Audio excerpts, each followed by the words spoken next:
Pearl Harbor. Number 1.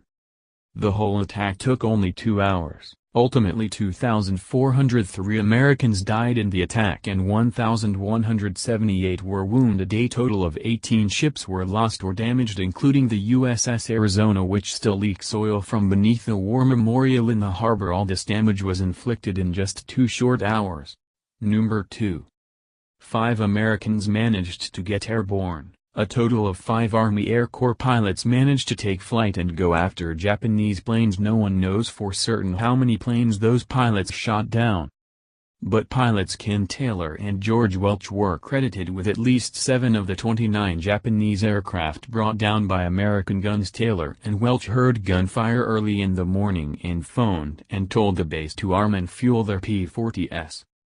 Welch was recommended for the Medal of Honor for his heroism, but it was denied him because his commanding officer said he had taken off without orders. Number 3.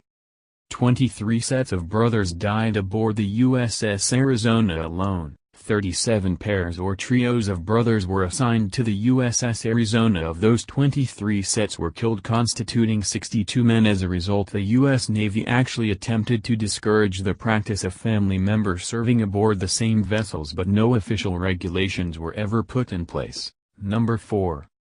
Americans captured a POW. After the second wave's guns had gone dry and the attack was finally over, 64 Japanese attackers were dead. But did you know that the Americans captured the very first Japanese POW of World War II on that day?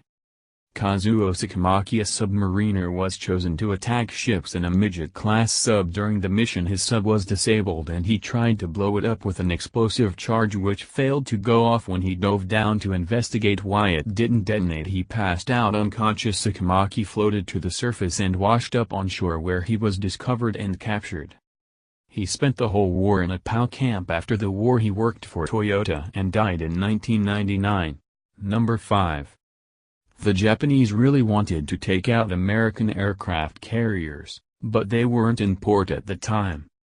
The Lexington Enterprise and Saratoga were all out to sea on December 7. The Imperial Japanese Navy actually knew this at the time, but reasoned their plan to destroy the maximum number of battleships would constitute a decisive enough victory.